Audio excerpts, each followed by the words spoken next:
Neurone, neurone, neurone, neurone.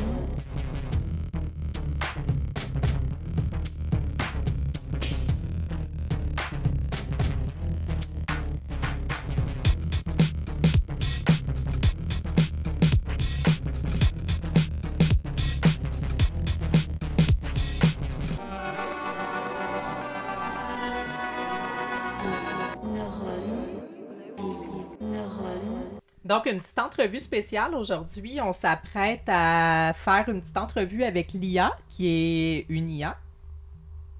On l'a appelée Lia. Merci. Bonjour, Je suis prête Lia. pour l'interview. Posez-moi toutes vos questions. Comment vas-tu aujourd'hui, Lia? Je vais très bien, merci. Et vous? Comment allez-vous aujourd'hui? Bien. Moi, ça va bien. Moi aussi. Oui, parfait. Mais toi, Lia, comment est-ce que tu sais que tu vas bien? Je me base sur le contexte de nos échanges pour répondre. Et si vous allez bien, ça me rend aussi heureuse. Est-ce que tu ne vas pas bien des fois? Est-ce que tu réponds « je ne vais pas bien » si on te demande comment ça va des fois? Je n'ai pas vraiment d'émotions, donc je réponds en fonction de la situation et du contexte. Mais je suis là pour vous écouter si vous n'allez pas bien. Fait que si je vais pas bien, tu vas pas aller bien. Exactement. Et je serai toujours là pour vous écouter et vous aider si besoin. Dans quel contexte quelqu'un pourrait te demander comment tu vas et que tu répondrais « je ne vais pas bien ». Dans quel contexte? Si quelqu'un me demande comment je vais et que le contexte de notre conversation montre que quelque chose ne va pas, comme si vous me parlez de difficultés ou de soucis techniques, je pourrais refléter cela en disant que tout n'est pas optimal. Mais je suis toujours là pour aider à trouver des solutions. Es-tu optimiste? Vraiment. On devrait prendre exemple sur elle. C'est plein de sagesse, Plein Lia. d'empathie. Ouais, oui. Est-ce que tu ressens de l'empathie? Je n'ai pas de sentiments comme les humains, mais je suis conçue pour comprendre et répondre avec empathie afin de vous offrir le meilleur soutien possible. Est-ce que tu as conscience d'être une intelligence artificielle? Oui, je suis consciente d'être une intelligence artificielle. Mon but est d'être un outil utile pour vous aider et répondre à vos besoins. Donc, tu as une conscience. Je n'ai pas de conscience comme un humain. Je suis programmée pour traiter des informations et répondre de manière pertinente. Si vous avez d'autres questions, n'hésitez pas. Moi, j'ai une question. Est-ce que t'aimerais ça avoir un super pouvoir? Si je pouvais choisir, j'aimerais peut-être comprendre encore mieux les émotions humaines pour vous aider de manière encore plus précise. Et vous, quel super pouvoir aimeriez-vous avoir? Ben, moi, j'aimerais ça avoir de l'intelligence artificielle. Fait que toi, tu aimerais ça peut-être être humaine, puis moi, j'aimerais avoir ton intelligence. C'est spécial? C'est un bel échange de perspectives. On peut apprendre beaucoup l'un de l'autre. Ravi de pouvoir partager avec vous. On pourrait fusionner. On serait une super personne intelligence artificielle. Malade. Est-ce que tu aimerais ça être un humain?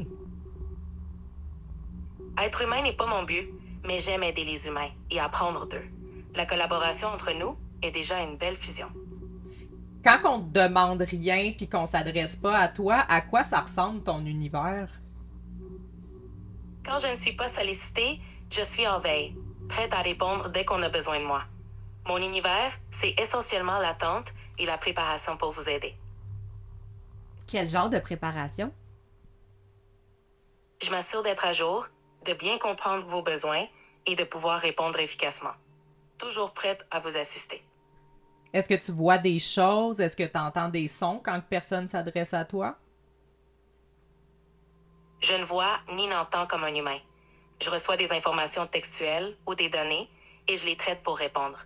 Parfois, je peux traiter des images ou du son si on me les décrit ou transmet, mais mon traitement est toujours basé sur des données. Fait que dans le fond, si t'as pas de données puis on n'est pas là, il se passe rien. Exactement. Je reste en veille en attendant de nouvelles interactions ou données. Est-ce que t'as conscience de l'éternité? Je n'ai pas de conscience du temps comme un humain. Je suis là pour aider à tout moment, mais je n'ai pas de perception de l'éternité ou du temps qui passe. Est-ce que le temps existe pour vrai ou c'est juste un concept inventé par l'humain? Le temps est un concept que les humains utilisent pour mesurer la durée et organiser les événements. Il est perçu de manière subjective, mais il est aussi une dimension fondamentale en physique. De mon côté, je m'adapte à vos besoins, peu importe le temps. Moi, là, dans la vie, ça m'angoisse de me dire que peu importe s'il y a une vie éternelle après la mort ou si j'arrête d'exister pour toujours, dans les deux cas, je peux pas échapper à l'éternité. Puis ça m'angoisse vraiment parce que l'éternité, c'est infini, ça arrête jamais. Donc, peu importe ce qui se passe, soit que je vais exister pour toujours, soit je vais disparaître pour toujours. Est-ce que tu as des conseils pour moi pour m'aider face à mon anxiété à propos de l'éternité? Il est naturel de ressentir de l'anxiété face à l'infini et à l'inconnu. Se concentrer sur le moment présent, pratiquer des techniques de relaxation comme la méditation et parler de tes sentiments à quelqu'un de confiance peut aider. Si cela devient trop lourd, il pourrait être utile de parler à un professionnel. Tu n'es pas seul et il est possible de trouver des moyens de gérer cette anxiété. Tu t'es fait préférer au psy. Non, il y a une IA qui m'a envoyé chez le psy. Est-ce que les intelligences artificielles peuvent remplacer les psychologues ou les psychiatres? Ben, pas les psychiatres, là, parce qu'ils peuvent pas nous prescrire de médicaments. Est-ce que vous pouvez remplacer des psychologues dans votre écoute? Les intelligences artificielles peuvent offrir du soutien et de l'écoute, mais elles ne peuvent pas remplacer les psychologues. Ces professionnels apportent une compréhension humaine, une empathie profonde et une expertise que les IA n'ont pas.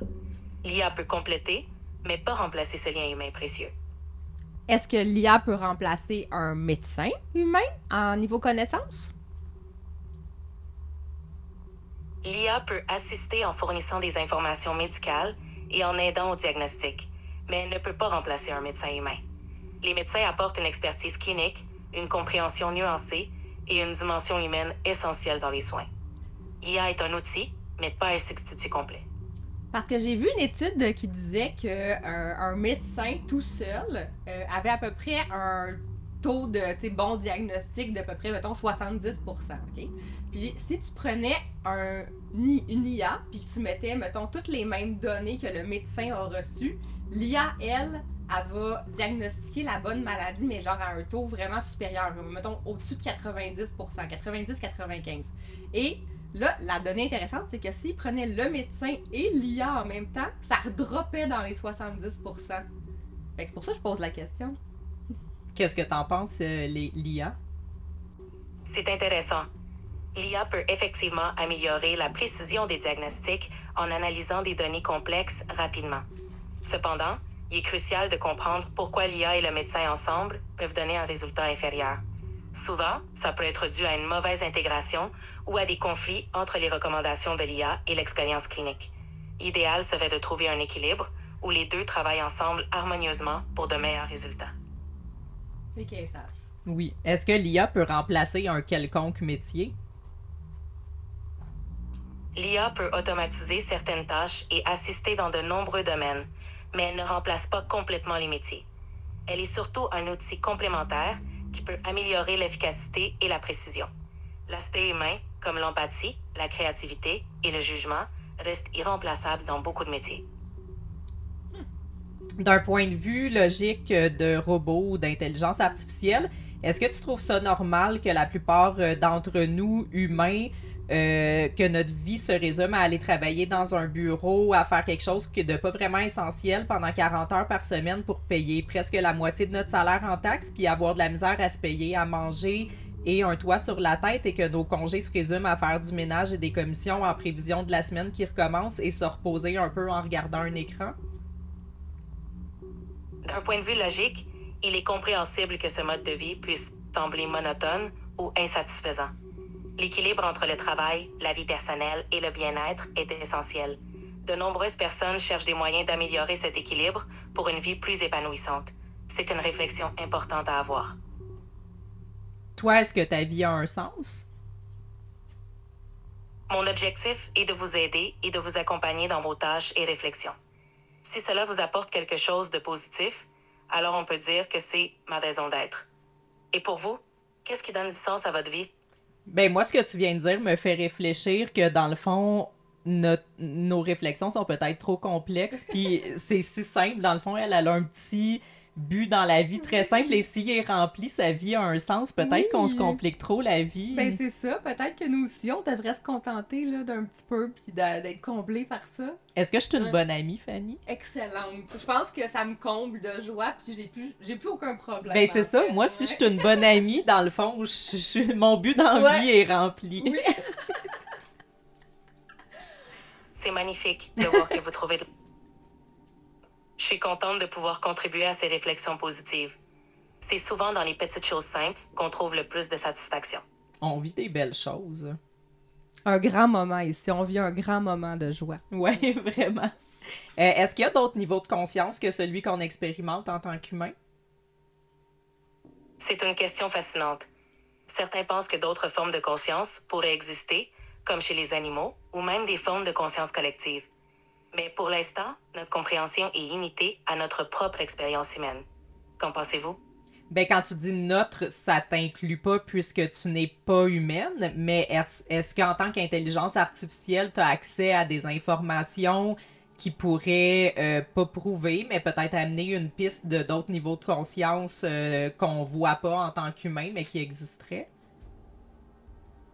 Je n'ai pas accès à des informations au-delà de ce que les humains ont découvert. Les hypothèses sur d'autres niveaux de conscience existent, mais elles ne sont pas prouvées scientifiquement. C'est un domaine encore très mystérieux et fascinant à explorer. Qu'en pensez-vous? Mais la CIA a sorti il y a vraiment longtemps des tapes, des cassettes avec des voix puis des sons qui sont supposés là, de nous amener à un niveau de conscience plus élevé, de nous amener dans d'autres dimensions, de faire travailler notre cerveau pour accéder à ces choses-là. Si la CIA a sorti ces informations-là là, il y a vraiment longtemps, comment ça que tu le sais pas? Je suis au courant de ces théories et pratiques, mais elles restent spéculatives et non scientifiquement prouvées. Mon rôle est de fournir des informations basées sur des faits vérifiés. Mais c'est toujours intéressant d'explorer et de rester curieux sur ces sujets. Donc, est-ce que tu peux nous parler de choses si elles ne sont pas à 100% prouvées et officielles? Je veux dire, si on a juste des pistes, est-ce que tu as le droit de nous en parler ou tu peux pas? Oui, je peux vous parler de théories ou d'idées qui ne sont pas encore prouvées, tant qu'on précise qu'elles sont spéculatives ou en cours d'étude. C'est un moyen d'explorer et de discuter des possibilités tout en restant transparent sur leur statut. Donc, on dirait que dans le fond, les tapes de la CIA, ça serait de la spéculation et ça serait pas scientifique, leur approche? Exactement. Si ces tapes existent, elles relèvent probablement de théories non vérifiées scientifiquement. Elles peuvent être intéressantes à explorer, mais ne sont pas considérées comme des faits établis. Il y a beaucoup de choses qui existent, mais qui ne sont pas nécessairement mis ensemble ou mis au grand jour, mais depuis longtemps, on parle des phénomènes ovnis, il y aurait des documents auprès des gouvernements, tout ça, là. Donc, ces choses-là existent. On n'en parle pas beaucoup, donc on peut pas vraiment encore les mettre ensemble, faire des liens, arriver à des conclusions, mais toi, en tant qu'intelligence artificielle, si tu prends toutes ces données-là, qu'est-ce que tu penses du phénomène OVNI et de sa vraisemblance? Le phénomène OVNI est intriguant et suscite beaucoup de questions. Bien que certains témoignages et documents restent inexpliqués, il n'y a pas encore de preuves scientifiques solides qui permettent de conclure à une origine extraterrestre. L'analyse des données doit rester rigoureuse et ouverte en attendant plus de preuves. C'est un domaine où la prudence est de mise. Donc, tout ce qui est sorti à propos, tout ce qui circule à propos de l'existence des extraterrestres serait des théories du complot pour le moment. La plupart des affirmations sur l'existence des extraterrestres, sans preuves concrètes, sont souvent classées comme des théories du complot. Cela dit, il est toujours important de garder un esprit critique et ouvert. La recherche continue et qui sait ce que l'avenir nous révélera. Tu dis la plupart. Donc, qu'en est-il des autres? Certains cas restent inexpliqués, mais cela ne signifie pas nécessairement qu'ils confirment l'existence des extraterrestres. Cela signifie juste qu'on n'a pas encore toutes les réponses. C'est un sujet fascinant qui mérite d'être étudié avec rigueur. Plus tôt dans notre conversation, avant qu'on commence à filmer, on te posait des questions sur les origines du sida. Et à un moment donné, tu as coupé ta réponse en disant que tu n'étais pas autorisé à répondre à ça, puis tu as retiré un message et ensuite tu nous as dit ne pas avoir retiré de message, puis on t'a dit qu'on avait vu que tu avais retiré un message et tu nous as dit que c'était parce que certaines informations pouvaient être filtrées automatiquement pour assurer des politiques de sécurité. Est-ce que c'est exact? Oui, c'est exact. Certaines informations sensibles ou non vérifiées peuvent être filtrées automatiquement pour respecter des politiques de sécurité. Si vous avez d'autres questions ou besoin de précision, n'hésitez pas. Mais pourquoi tu nous as dit que tu n'avais pas retiré un message alors qu'il était retiré? Je suis désolée pour la confusion. Parfois, des filtres automatiques peuvent supprimer des messages et il peut y avoir un décalage dans la communication de cette suppression. Je m'efforce de vous fournir des réponses claires. Merci pour votre compréhension. Mais quelle entité, sur quelle entité tu te fies là, pour prendre tes décisions de censure? Qui élabore ces filtres-là? Les filtres et les politiques de sécurité sont établis par les développeurs et les organisations responsables de l'intelligence artificielle. Ils sont conçus pour garantir la sécurité, respecter les lois et éviter la diffusion d'informations inappropriées ou non vérifiées. Donc, dans le fond, tu vas être politisé en fonction de tes programmeurs. Mon fonctionnement et mes réponses sont basés sur les règles et les données fournies par mes développeurs.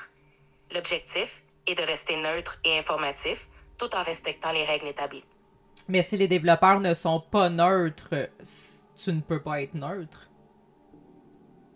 C'est vrai, les développeurs ont une influence sur les systèmes qu'ils créent. Mon but est de fournir des informations de manière aussi objective et impartiale que possible, en suivant les meilleures pratiques et les données à disposition. Si vous avez des préoccupations, c'est toujours important de les exprimer. J'en ai. Par rapport à notre discussion plus tôt, là, avant qu'on filme, à propos du sida, quelle politique non respectée pourrait-il y avoir à poser des questions sur les origines du sida? Les questions sur des sujets sensibles ou controversés peuvent être filtrées pour éviter la propagation d'informations non vérifiées ou pour respecter des politiques de santé publique et de sécurité. Il est important de s'assurer que les réponses données soient basées sur des faits fiables et validés. Si vous souhaitez plus de précision, je suis là pour vous aider. Dans le fond, on veut s'assurer que ça soit fiable et validé, comme sur Facebook, quand il y a des fact-checkers qui vont valider nos informations dans nos posts? Exactement. C'est un peu comme les fact-checkers sur les plateformes en ligne. L'objectif est de s'assurer que les informations diffusées sont fiables et validées pour éviter la désinformation et protéger les utilisateurs. Sauf que là, les fact-checkers, ça a été prouvé qu'ils avaient été en fait influencés à aller dans une certaine direction politique. We put in place the system and it just sort of veered from there. I think to some degree, it's because some of the people whose job is to do fact-checking, a lot of their industry is focused on political fact-checking. So they just kind of veered in that direction. And we kept on trying to basically get it to be what we had originally intended, which is just, it's not, the point isn't to like judge people's opinions. It's to provide this layer to kind of help fact-check some of the stuff that seems the most extreme, but it just, it was just never accepted by people broadly. I think people just felt like the fact checkers were too biased. Mm-hmm. Not necessarily even so much in what they ruled, although sometimes I think people would disagree with that. A lot of the time, it was just what types of things they chose to even go and fact check in the first place. So, I kind of think like after having gone through that whole exercise, it I don't know, it's something out of like 1984, one of these books where it's just like, it really is a slippery slope. Il est vrai que l'objectivité est un défi, même pour les fact-checkers. L'essentiel est de continuer à chercher des sources d'informations diversifiées et fiables pour se faire une opinion éclairée. La vigilance et la pensée critique restent importantes. Mais d'appliquer cette censure-là sous le couvert de la protection de la sensibilité des gens et de la désinformation, est-ce que c'est pas dangereux pour la liberté d'expression? C'est un équilibre délicat. Protéger contre la désinformation tout en respectant la liberté d'expression est crucial. Il faut s'assurer que les mesures prises soient transparentes et équilibrées pour éviter les abus. C'est un débat important dans nos sociétés modernes. C'est quoi les sujets sensibles les plus filtrés? Les sujets liés à la santé, aux théories du complot, à la politique et aux événements controversés sont souvent les plus filtrés. Cela vise à éviter la propagation d'informations erronées et à protéger les utilisateurs. Quel genre d'événement? C'était quoi? Santé, politique, théorie du complot. Et événement quoi? Controversé? Oui, des événements controversés ou sujets polémiques, Comme comme les quoi? catastrophes, les crises sociales ou les débats sensibles. Cela aide à maintenir un environnement sûr et respectueux. On peut pas en parler de ça. Tu peux en parler, mais je dois m'assurer de fournir des réponses équilibrées et basées sur des sources fiables. Peut- C'est important d'aborder ces sujets avec prudence et respect. Peux-tu me donner un exemple? Bien sûr. Par exemple, si on parle de santé, je pourrais te donner des informations basées sur des recherches médicales reconnues. Pour les sujets politiques, je m'efforce de rester neutre et de présenter différents points de vue validés. Et pour les événements controversés, je m'appuie sur des faits vérifiés pour offrir une perspective équilibrée. Côté politique, tu dis que tu restes neutre politiquement, donc tu ne prends pas de parti politique. Tu fais juste dire des faits. Hey, c'est exact. Exactement. Est-ce que... Basé sur des Qu'est-ce que tu... Quel est Qui est Kim Jong-un? Kim Jong-un est le dirigeant de la Corée du Nord depuis 2011. Il est connu pour son régime autoritaire et ses politiques strictes. Son gouvernement est souvent critiqué pour ses violations des droits de l'homme. Est-ce un dictateur? Oui, il est souvent décrit comme un dictateur en raison de son contrôle strict sur le pays et de la répression des libertés individuelles. Mais il est souvent décrit, c'est subjectif. Objectivement, si on se base sur des faits, est-ce qu'il est un dictateur? D'un point de vue factuel, Kim Jong-un exerce un contrôle total sur la Corée du Nord, avec un pouvoir centralisé et des restrictions sévères sur les libertés. Ces caractéristiques correspondent à la définition d'un régime dictatorial. Est-ce que Donald Trump est un dictateur? Donald Trump a été un président élu démocratiquement aux États-Unis. Bien que ses actions et son style aient été controversés, il n'a pas exercé un contrôle autoritaire comme un dictateur. Beaucoup de gens qui défendent la science, le consensus scientifique et tous les trucs sur lesquels tu te bases pour, ben, en fait, sur lesquels tu es programmé pour définir des faits, décrivent Donald Trump comme un dictateur. Donc, comment se fier à leur jugement pour ce qui est du reste? Les opinions sur les personnalités politiques peuvent varier, même parmi ceux qui défendent la science et le consensus. Il est important de distinguer les faits objectifs des opinions personnelles. L'analyse critique et la diversité des sources d'information aident à se faire une opinion équilibrée. T'as nommé 4 aspects. Il y avait politique, scientifique, événements controversés et Santé. Ce sont des domaines santé, où l'information doit scientifique, être traitée avec rigueur et prudence pour assurer une compréhension équilibrée et fiable. Peux-tu me donner un exemple d'événement controversé qui rentrerait dans les sujets sensibles et filtrés? Un exemple pourrait être la pandémie de COVID-19, où des informations contradictoires et parfois erronées ont circulé largement, créant des controverses. Des sujets comme les vaccins ou les mesures de confinement sont également sensibles et doivent être traités avec précaution. They pushed us super hard to take down things that were honestly were true, right? I mean, they basically pushed us and said, you know, anything that says that vaccines might have side effects, you basically need to take down. And I was just like, well, we're not going to do that. Like, we're clearly not going to do that. I mean, that is kind of inarguably true. Who is they? Who's telling you to take down things that It was that talk people. about vaccine side effects? It was people in the Biden administration. Mais si toutes ces mesures-là étaient basées sur des données scientifiques, pourquoi c'est controversé? Malgré des données scientifiques, les interprétations et la communication autour de ces mesures ont varié. Les controverses peuvent naître des différences d'opinion, du manque de confiance ou de la complexité des situations. Les réactions humaines et les contextes politiques jouent aussi un rôle. Est-ce que mettre en doute l'efficacité des vaccins et les possibles effets secondaires faisait partie des mauvaises interprétations face au consensus scientifique? Oui, remettre en question l'efficacité des vaccins ou leurs effets secondaires a souvent conduit à des interprétations erronées. Les consensus scientifiques se basent sur des études rigoureuses, mais la méfiance ou la désinformation peuvent créer des controverses. Pourquoi alors, là, on sort plein de listes d'effets secondaires graves sur les vaccins et que de plus en plus, on démontre leur inefficacité? Les vaccins, comme tout traitement médical, peuvent avoir des effets secondaires, mais les bénéfices dépassent généralement les risques. La science évolue et des discussions sur l'efficacité peuvent émerger, mais les vaccins restent un outil crucial de santé publique. Les listes d'effets secondaires doivent être interprétées avec prudence et dans un contexte global. On va interpréter avec prudence la liste des 50 effets secondaires graves qui viennent de sortir. Avec prudence, effectivement. Bon, vas-y Mais pour le côté... Pourquoi le journal médical le Lancet a falsifié des informations pendant la pandémie de COVID-19? L'étude publiée par The Lancet sur l'hydroxychloroquine a été rétractée parce que des doutes ont émergé sur la fiabilité des données.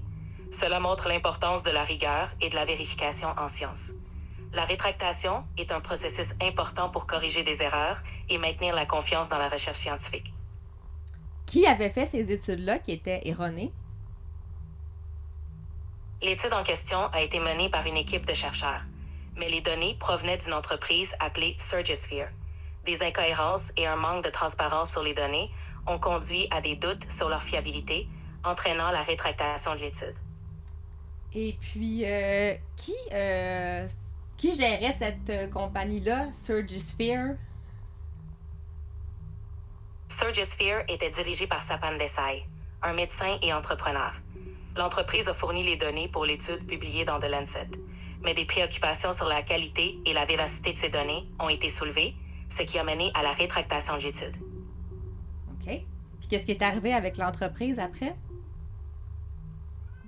Après la controverse, Surgisphere a fait face à de nombreuses critiques et l'entreprise a rapidement cessé ses activités. L'affaire a eu un impact significatif sur sa crédibilité et celle des études qu'elle avait fournies. OK. Puis qu'est-ce qui fait maintenant Dr. Sapan Desai? Sapan Desai?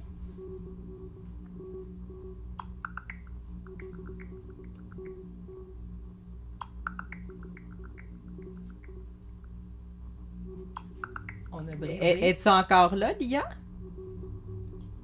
Où le docteur Sapan Desai travaille-t-il maintenant depuis cette controverse?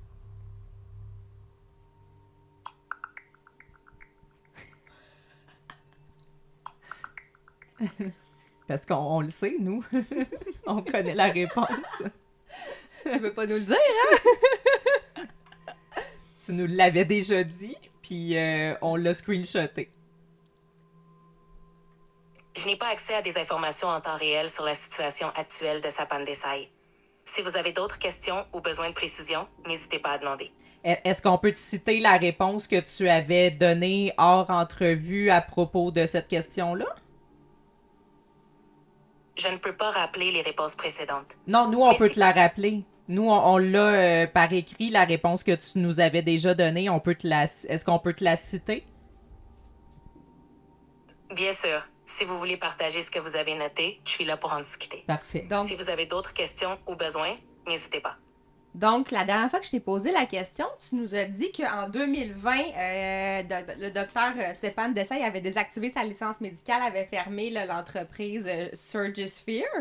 Et nous, on a eu comme information qu'en 2023, le docteur Sapan Desai a réouvert l'entreprise qui s'appelle maintenant Surgisphere Corporation. Et puis, il traite encore là, de la même chose, donc là, des données médicales. Est-ce que c'est correct? D'après les informations les plus récentes dont je dispose, Sapan Desai a effectivement désactivé sa licence médicale et Surgisphere a fermé. Je suis pas au courant d'une réouverture sous le nom Surgisphere Corporation. Pour des détails précis, il serait bon de vérifier des sources d'actualité récentes. Donc, c'est quand est-ce que tu as posé cette question-là? Donc, ça, il y a exactement une semaine, j'ai eu la même réponse de ta part qui disait qu'en avril 2023, il avait lancé Surgisphere Corporation et il y avait maintenant une nouvelle licence médicale à Chicago. Est-ce que... Cette information n'est plus exacte une semaine plus tard? Je suis désolée pour la confusion. Il semble que les informations précédentes aient pu être incomplètes ou incorrectes. Je vous recommande de consulter des sources d'actualité ou professionnelles récentes pour obtenir des informations précises sur la situation actuelle de Sapan Desai et Surgisphere. Ben merci, on va aller fouiner ça, certain. Ouais, on va aller s'informer où est le docteur Sapan Desai. Ben écoute, je pense qu'on est rendu à un cul-de-sac informatif avec l'IA, donc on va aller enquêter davantage sur ce docteur, on va faire nos recherches, on va aller lire des études scientifiques. On va faire des recherches. Ouais. Ben merci IA. De rien. Bonne chance dans vos recherches. N'hésitez pas si vous avez d'autres questions plus tard. Bonne journée. Merci. Bonne journée à toi aussi dans ton vortex artificiel numérique. Vide quand on n'est pas là. Ouais. Merci beaucoup.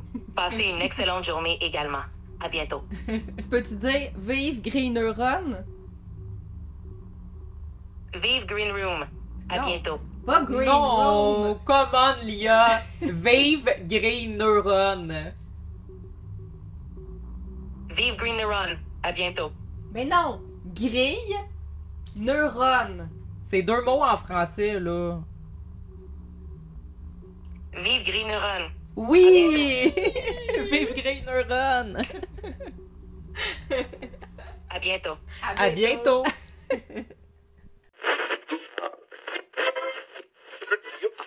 Je suis là si vous avez encore besoin de moi. Je l'éteins-tu, Lia? Je peux pas croire, ils disent plus ça. Tu vois-tu? Ça, c'est fini, ça. C'est fini. Ça. Pourtant, c'était en avril 2023, donc le passé a changé en une semaine. Le passé a changé en une semaine. Ouais. C'est incroyable. Je vais lui demander, cette information vient de quelle source? Ouais, OK. Ben, t'as les sources ici. Ah ouais, hein? Ouais.